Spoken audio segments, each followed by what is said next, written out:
Un resumen rápido de la jornada, solo dos frases o dos ideas. Una que han transmitido tanto el diputado como José Luis Larrea, que es lo más importante son las personas. Y otra de José Luis Larrea es que ahora es un deber social ser optimista. Me parece interesante la reflexión. Bueno, antes de proceder al cierre, quiero hacer un reconocimiento especial a un profesional que todos conocemos. Ha trabajado tanto en el Colegio Vasco de Economistas como en el Instituto de Asesores Jurados de Cuentas. Ha colaborado activamente en la organización de todos los foros celebrados hasta ahora, desde el primero hasta este 30º. Y este último, en principio, es el último en el que participa, al menos como organizador, porque en pocos meses se jubila, muy a mi pesar. Para mí ha sido un placer los años que he tenido relación profesional con él y, desde luego, relación personal que espero que duren muchos más años. Me refiero a Álvaro Benítez, a quien todos conocéis, y para el que pido un fuerte aplauso. Álvaro, por aquí.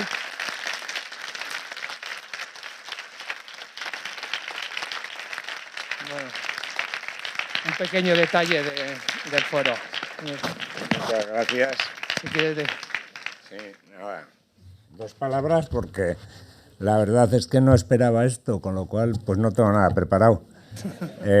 Muchísimas gracias a todos, muchísimas gracias tanto al Colegio Vasco de Economistas como al Instituto por todos estos años profesionales.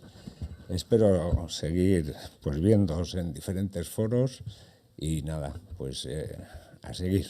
Muchas gracias. Gracias.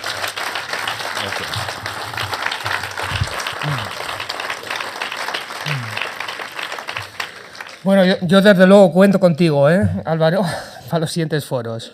Bueno, sin más, y en nombre de las dos corporaciones, quiero dar las gracias a todos los asistentes, al personal del Instituto de Asesores Jurados de Cuentas y del Colegio Vasco de Economistas y a los ponentes que han intervenido, en especial a los presidentes aquí presentes. Todos habéis hecho posible un año más la celebración de este acto. Os recuerdo que ahora tenemos un cóctel, no es donde hemos tenido el café, sino es abajo, al lado de la cafetería, y en él podemos seguir hablando de estos temas. Y, por supuesto, os emplazo a todos al foro del año que viene. Hasta entonces, muchas gracias. Eskerrik asko eta agur bero bat.